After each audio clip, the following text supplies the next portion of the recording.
రామ్ గారు నిర్వహిస్తున్న happy money visualisation 2.0 లో మీరు జాయిన్ అవ్వాలనుకుంటున్నారా? కింద నంబర్లని సంప్రదించండి.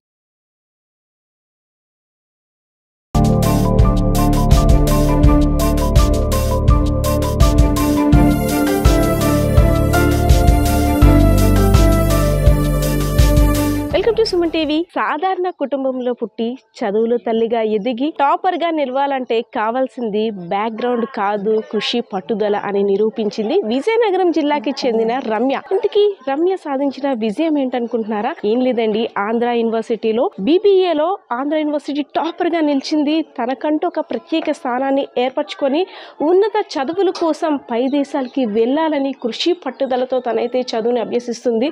సో తన బ్యాక్గ్రౌండ్ చూసుకున్నట్టయితే ఫాదర్ ఒక auto driver and mother house wife, ఇద్దరు ఆడపిల్లలు, ఒక అన్నయ్య. ఫ్యామిలీ బ్యాక్గ్రౌండ్ కూడా చాలా ఫైనాన్షియల్ గా డల్ అనే చెప్పుకోవచ్చు. అందరి దాతల సపోర్ట్ తో ఇప్పటి వరకు కూడా తను ఒక మంచి చదువును చదువుకొని ఉన్నత స్థానాలకి వెళ్ళాలని ఆశిస్తుంది. సో తను ఒకసారి మాట్లాడదాం. తన ఎయిమ్ ఏంటి, ఇంత మంచిగా చదవడానికి గల కారణం ఏంటి ఒకసారి అడుగుదామా? Hi. Hi, first of all congratulations Ramya, because of BBA topper గా నిలిచావు నువ్వు. అంటే అది చిన్న విషయం కాదు. మనం టాపర్ గా నిలవాలంటే కావాల్సింది బ్యాక్గ్రౌండ్ సపోర్ట్ కాదు, కృషి, పట్టుదలను కూడా నువ్వు నిరూపించావు. First of all congratulations. నీతో చాలా మాట్లాడాలి.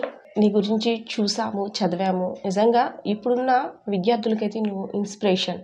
Because of family background support చాలా డల్. ఫాదర్ ఏం చేస్తారా? Father auto driver. Yes. Mother house. అవునా?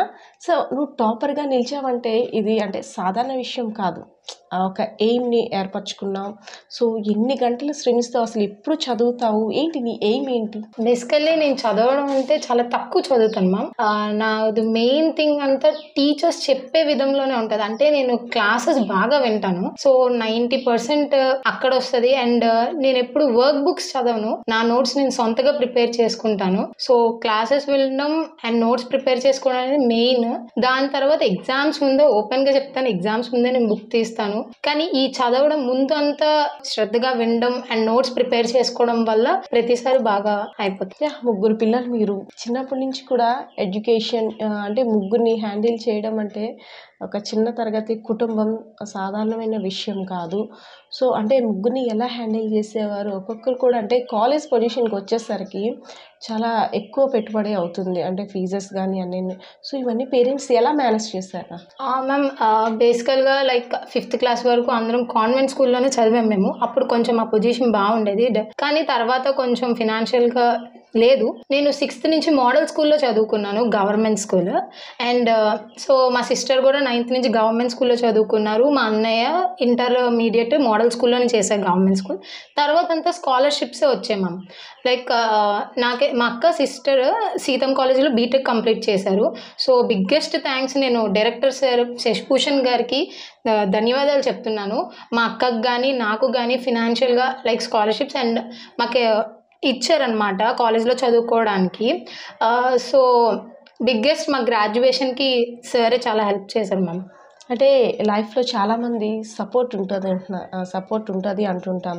అందులో నువ్వు చెప్పేటట్టు యువర్ ప్రిన్సిపల్ శశిభూషణ్ రావు గారు అండ్ ఇంకా ఫ్రెండ్స్ సపోర్ట్ అండ్ మన చుట్టాలు, అవన్నీ మీ ఎడ్యుకేషన్లో సపోర్ట్ ఎలా ఉండేది? అంటే మ్యామ్ అలా అని చెప్పలేను. చాలా మందికి ఉంటుంది ఆడపిల్లలు బయటికి రాకూడదు, చదవకూడదని. నాకు కానీ మా సిస్టర్కి కానీ, అంటే మా అన్నయ్యకి కూడా ఫినాన్షియల్ సపోర్ట్ లేదు కాబట్టి తను కూడా CA చదువుతున్నాడు, ప్రజెంట్ వర్క్ చేస్తూ చదువుతున్నాడు. తనకు కూడా చదవద్దని, అంటే డాడీ ఆటో డ్రైవర్, ఎందుకు అంత పెద్ద చదువులను వద్దని, ఆడపిల్లల్ని ఎందుకు చదివించాలి, అవసరమా, కుట్టు మిషనో ఇదో నేర్పిస్తే సరిపోద్దని చెప్పారు. కానీ నిజంగా చెప్పాలంటే మా పేరెంట్సే మాకు నిలబడ్డారు, ఇంకా ఎవరి సపోర్ట్ కాదు. అండ్ పేరెంట్స్ తర్వాత మాకు టీచర్స్ నిలబడ్డారు. నాకు మా మోడల్ స్కూల్ అని సైన్స్ సార్ అని Ramakrishna sir and physics madam హరిత మేడం అని ఇద్దరు ఉన్నారు. సో ఇప్పటికీ నాకు ఏది కావాలన్నా వాళ్ళు హెల్ప్ చేస్తారు, గైడెన్స్ ఇస్తూ ఉంటారు.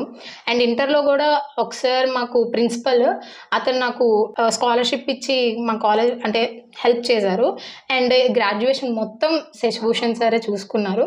అండ్ మా డిపార్ట్మెంట్కి కూడా నేను చాలా థ్యాంక్స్ చెప్పాలి. అండ్ మా class coordinator Prithvi sir and faculty వీళ్ళందరూ ఎప్పుడూ సపోర్ట్ చేశారు.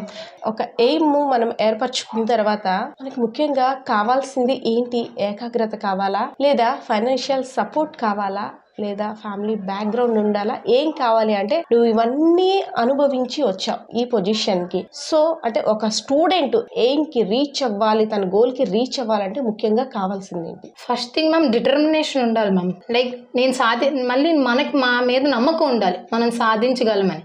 అండ్ సెకండ్ థింగ్, అమ్మాయిల దగ్గరకు వచ్చేసరికి పేరెంట్స్ ఫినాన్షియల్గా కాకపోయినా మెంటల్గా సపోర్ట్ ఇవ్వాలి. ఎందుకంటే సొసైటీ అనేది ఎప్పుడు అమ్మాయిలు తక్కువ చేయడానికి చూస్తుంది, వద్దు అనేది.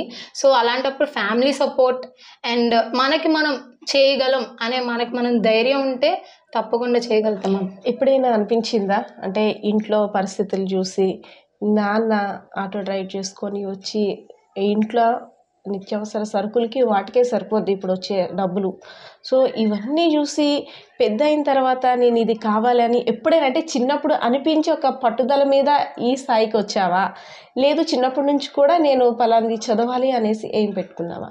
అంటే మ్యామ్ నాకు చిన్నప్పటి నుంచి చదువు అంటే ఇష్టం మ్యామ్. బాగా నాకు చదవడం అంటే చాలా ఇష్టము. ఆ చదువు అలానే కంటిన్యూ అయింది. కానీ ఒకానొక సిచ్యువేషన్స్ వచ్చినప్పుడు ఈ ఫినాన్షియల్ స్ట్రగుల్స్ చూసినప్పుడు అంటే అది కసి కింద మారిందనమాట. నేను లైఫ్లో సెటిల్ అవ్వాలి, చాలా గొప్ప పొజిషన్కి వెళ్ళాలి, మమ్మల్ని ఇన్సల్ట్ చేయడం అనే కాదు, అంటే ఆడపిల్లలు వద్దు అని చెప్పిన వాళ్ళందరికీ ఒక ఆన్సర్, ఒక సమాధానం వాళ్ళకి చూపించాలి అనేది కసిగా మారింది మ్యామ్. ఓకే సరే, అంటే చూస్తున్నాం నీకు చాలా అవార్డ్స్ అన్నీ వచ్చాయి.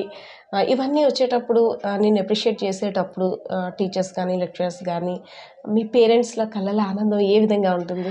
వాళ్ళు లైక్ చాలా ప్రౌడ్గా ఫీల్ అవుతారు.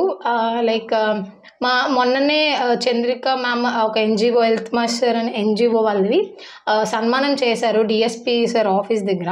సో లైఫ్లో ఫస్ట్ టైం అనమాట మా మమ్మీ మా డాడీకి కూడా సన్మానం జరిగింది, అది నా వల్ల జరిగింది.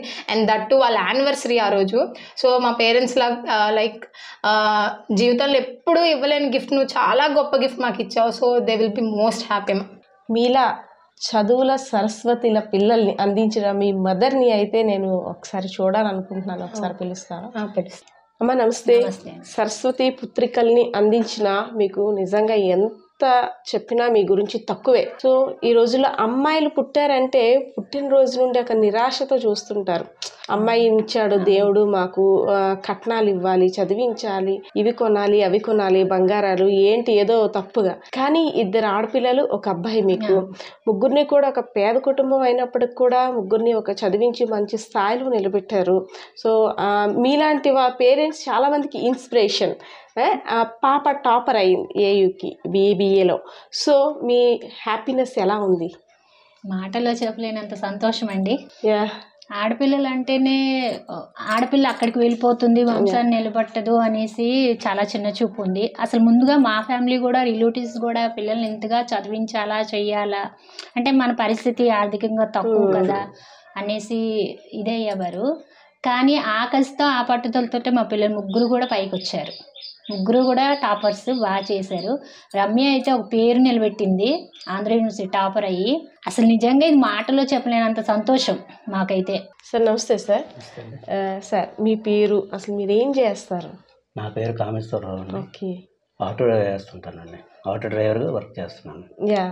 అంటే చూసాం, బిడ్డల్ని కన్నప్పుడు కాదు వాళ్ళని ప్రయోజకులుగా చేసినప్పుడు ఆ తల్లిదండ్రుల కళ్ళల్లో వచ్చే ఆనందాన్ని ఇప్పుడు మీ ఇద్దరి దగ్గర అయితే నేను చూశాను.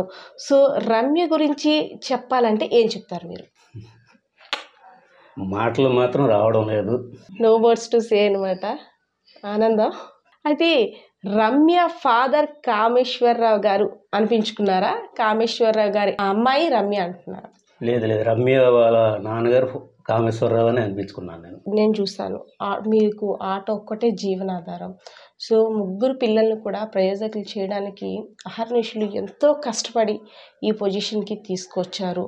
సో రమ్యని ఎలా చూడాలనుకుంటున్నారు? ఈ విజయం సాధించిన తర్వాత మీ హ్యాపీనెస్ ఏంటి? తను ఇంకా మంచి సక్సెస్ సంపాదించి నలుగురికి సహాయం చేసినట్టుగా ఉండాలన్నదే నా కోరిక. తను మంచి పొజిషన్లోకి వచ్చి తనలాగే చదువుతున్న పేద పిల్లలకి 10 మందికి సహాయం చేసిన పొజిషన్లో ఉండాలన్నదే నా కోరిక. చూసారుగా, రమ్య సాధించిన విజయం వెనక తల్లిదండ్రులకి ఆనందం చూస్తుంటే 2 కళ్ళు చాలవేమో అనిపిస్తుంది. సో రమ్య మరింత ఉన్నత చదువులు చదివేందుకు కొంత సహాయ సహకారాలు అయితే అవసరమని తను కూడా అడగడం కూడా జరిగింది. సో ఎవరైనా స్పాన్సర్స్ ముందుకు వస్తే తను యుఎస్ఏలో మాస్టర్స్ చేసేందుకు సిద్ధంగా ఉన్నానని కూడా తెలిపింది. సో ఎవరైనా స్పాన్సర్స్ ఉంటే రమ్యని చదివించడానికి ముందుకు వస్తారని సుమన్ టీవీ ద్వారా అయితే ఆశిస్తున్నాం. పరిస్థితి అయితే ఇది. కెమెరా పర్సన్ శ్రీనివాస్తో పద్మ, సుమన్ టీవీ, విజయనగరం.